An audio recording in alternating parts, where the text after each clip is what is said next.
എല്ലാവർക്കും വിഷു ആശംസിക്കുന്നു. നമ്മുടെ ഷാഫി പറമ്പിൽ എങ്ങനെയാണ് വിഷു ആഘോഷിച്ചത് അതിൻ്റെ ഒരു വീഡിയോ ക്ലിപ്പ് ഉണ്ട്, അത് ഞാൻ വെച്ചു തരാം.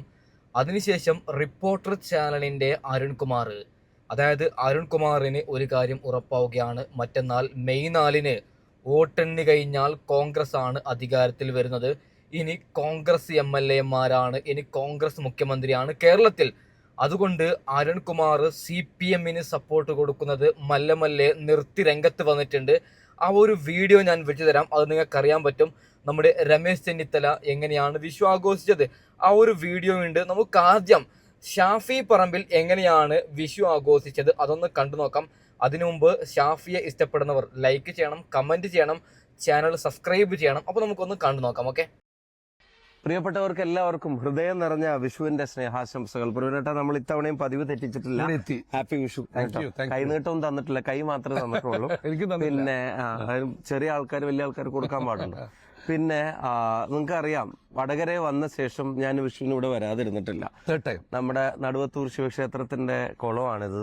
നൂറ്റാണ്ടുകൾ പഴക്കമുള്ള, നമ്മൾ ഇതിനെപ്പറ്റി മുമ്പ് സംസാരിച്ചിട്ടുണ്ട്, പഴക്കമുള്ളൊരു കുളം. ഇവിടുത്തെ ക്ഷേത്രം, ഇവിടുത്തെ ആളുകൾ, അവരുടെ സ്നേഹം എല്ലാത്തിന്റെയും ഭാഗമായിട്ടൊന്ന് സദ്യ പ്രവീണേട്ടന്റെ കുടുംബത്തിന്റെ കൂടെ ഈ കുളത്തിന്റെ തൊട്ട കരയിലാണ് പ്രവീണേട്ടന്റെ സ്വന്തം വീടും ഇപ്പുറത്തെ തറവാടും ഒക്കെ നിൽക്കുന്നത്. അപ്പൊ കുടുംബം എല്ലാവരും കൂടെ ഒരുമിച്ചാണ് വിഷുവിന്റെ പിന്നെ ആഘോഷങ്ങളൊക്കെ ഉണ്ടാവുന്നത്. ഞാൻ എല്ലാ പ്രിയപ്പെട്ടവർക്കും ആശംസകൾ നേരുകയാണ്. വടകരയിലെ എല്ലാവരോടും ഇവിടെ വന്നപ്പം മുതൽ നൽകുന്ന നിരന്തരമായ സ്നേഹത്തിന്, ചേർത്ത് നിർത്തുന്നതിന്, വലിയ സമ്മർദ്ദങ്ങളിലും പോരാട്ടങ്ങളിലും ഒക്കെ താങ്ങി നിർത്തിയതിന് എല്ലാവരോടും നന്ദിയോടെ ഹൃദയം നിറഞ്ഞ വിഷുവിന്റെ സ്നേഹാശംസകൾ നിങ്ങൾക്ക് എല്ലാവർക്കും ഓരോരുത്തർക്കും നേരാൻ ആഗ്രഹിക്കുന്നു.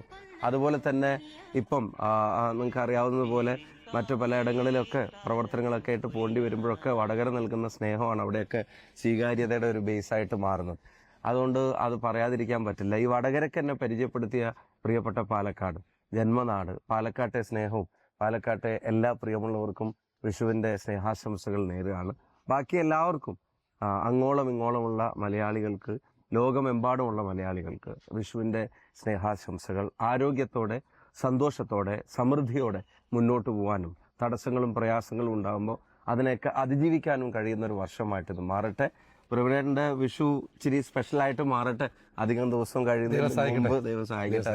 കഴിയുന്നതിന് മുമ്പ് ഒരു സന്തോഷ വാർത്ത ഇവിടുന്ന് ചുറ്റുപാട് നിന്നൊക്കെ പ്രതീക്ഷിക്കുകയാണ്. അതൊക്കെ പിന്നെ പറയാം. എല്ലാവർക്കും ഒരിക്കൽ കൂടി ഹൃദയം നിറഞ്ഞ, സ്നേഹം നിറഞ്ഞ വിഷുവിന്റെ ആശംസകൾ. എൻ്റെ, വടകരയുടെ, പാലക്കാടിന്റെ, കുടുംബത്തിന്റെ, പ്രസ്ഥാനത്തിന്റെ, നാടിന്റെ എല്ലാവർക്കും. ഓക്കെ, ഞാൻ ഷാഫിയെ പൊക്കി പറയുന്നതല്ല. ഷാഫി പറമ്പിലിൻ്റെ ഒരു വാക്ക് കേൾക്കുമ്പോൾ നമുക്ക് എന്തെങ്കിലും ഒരു ടെൻഷൻ ഉണ്ടെങ്കിൽ അത് മണിമണിയായി പോകുന്നില്ലേ. ഒരൊറ്റ പ്രസംഗം കൂടി ഞാൻ വെക്കാം. നമ്മുടെ ഷാഫി പറമ്പിൽ വീണ്ടും ചെറിയ രീതിയിലൊന്ന് പ്രസംഗിച്ചിട്ടുണ്ട്. നമുക്കത് കേട്ടിട്ട് എന്താണ് അരുൺകുമാർ ചെയ്തത് അത് ഞാൻ ചർച്ച ചെയ്യാം. ഓക്കെ, പ്രിയപ്പെട്ടവർക്ക് എല്ലാവർക്കും ഹൃദയം നിറഞ്ഞ, സ്നേഹം നിറഞ്ഞ ചെറിയ പെരുന്നാളിന്റെ ആശംസകൾ നേരുകയാണ്. പ്രവാസ ലോകത്തെ പ്രിയപ്പെട്ടവരുടെ ആശങ്കകളൊക്കെ പെട്ടെന്ന് ഒഴിയട്ടെ. നിങ്ങൾക്ക് വീടുമായി പെട്ടെന്ന് ഒന്നിച്ചേരാൻ കഴിയട്ടെ. അല്ലെങ്കിൽ നാട്ടിലുള്ളവർക്ക് നിങ്ങളുടെ അടുത്തേക്ക് എത്താൻ പറ്റട്ടെ.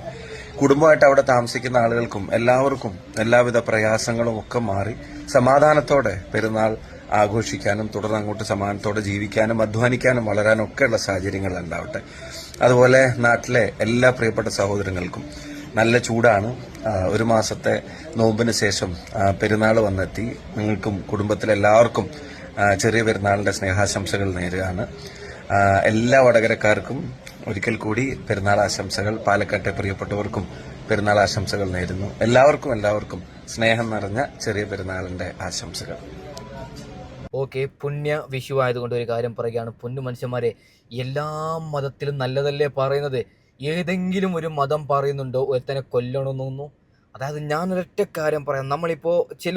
ഞാനൊരു കാര്യം പറയാം. നമ്മളിപ്പോൾ 3 മതസ്ഥരും, അതായത് നമ്മൾ ആഘോഷിക്കുന്നത് ഒരൊറ്റ ദൈവമായിരിക്കും. നമ്മളത് വ്യത്യസ്ത രീതിയിലാണ് ആഘോഷിക്കുന്നത്.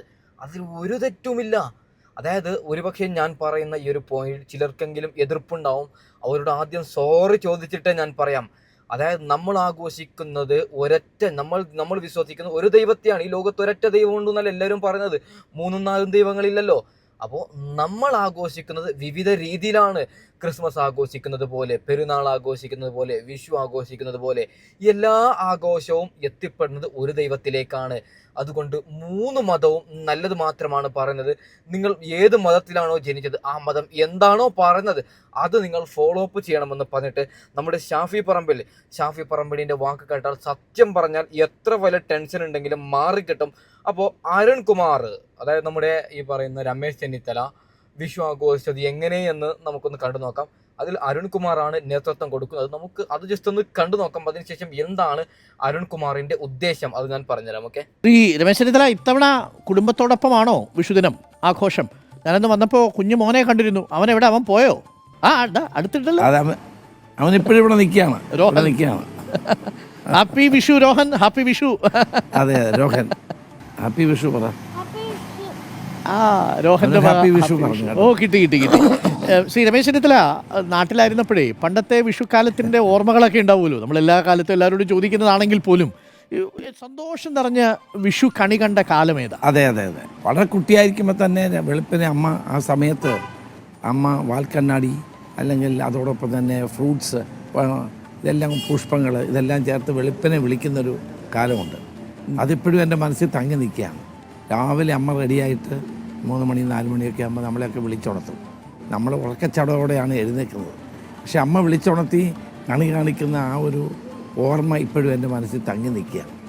അത് വലിയൊരു ഒരിക്കലും മറക്കാൻ കഴിയാത്ത അനുഭവം. മറ്റൊരു വാർത്തയും കൂടി വന്നിട്ടുണ്ട്. ബിഗ് ബോസ് താരം അനുമോൾ വിഷു ആഘോഷിച്ചത് നിങ്ങൾ കണ്ടാൽ ഞെട്ടും. അത് വെച്ച് തരാം. അതിനു മുമ്പ് ഒരു കാര്യം പറയുകയാണ്. നിന്റെ സ്വന്തം അരുൺകുമാറെ, എന്താ ഇത്ര സ്നേഹം ശ്രീ രമേശ് ചെന്നിത്തല എന്നൊക്കെ. ഇന്നലെ വരെ നിങ്ങൾക്ക് രമേശ് ചെന്നിത്തല വേറെ ഒരാളായിരുന്നല്ലോ. രമേശ് ചെന്നിത്തലയെ കണ്ടാൽ നിങ്ങൾക്ക് അറപ്പായിരുന്നു അല്ലേ? അങ്ങനെയായിരുന്നു നിങ്ങൾ രമേശ് ചെന്നിത്തലയോട് മുമ്പൊക്കെ.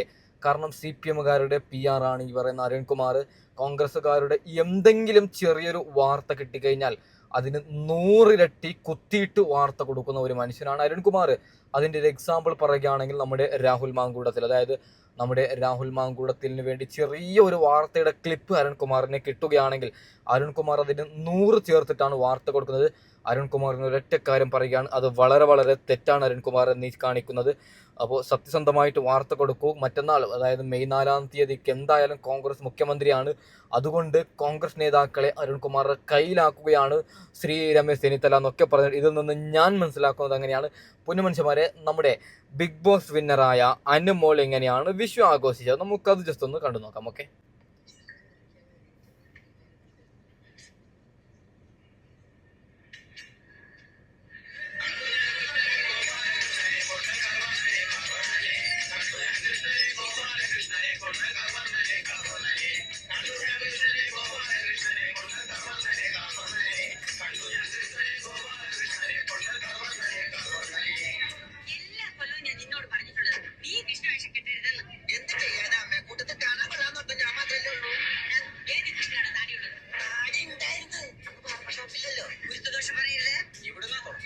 ഐശ്വര്യായിട്ട് 50 രൂപ കഴിഞ്ഞിട്ട് പിന്നെ 50 രൂപ എന്നാ 49 എന്നാലും മതി. വണ്ടിയിലൊക്കെ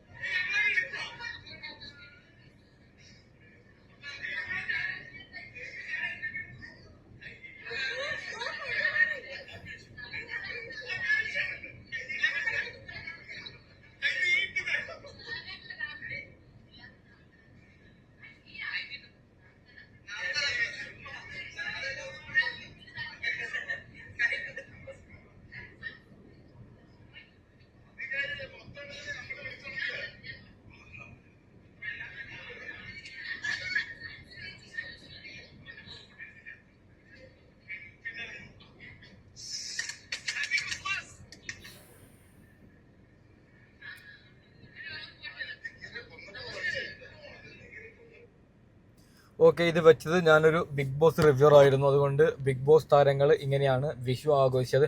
പൊന്നുമനുഷ്യന്മാരെ നടുക്കുന്ന ഞെട്ടിക്കുന്ന ഒരു വാർത്ത വരുന്നുണ്ട്. അതിനെക്കുറിച്ചിട്ട് അടുത്ത വീഡിയോയിൽ ഞാൻ വിശദമായിട്ട് കൊണ്ടുവരാം, ആരാണ് കോൺഗ്രസിൽ മുഖ്യമന്ത്രി ആവുക എന്നൊക്കെ. അപ്പോൾ തൽക്കാലം അതിൻ്റെ ചെയ്യുകയാണ്. Okay, by.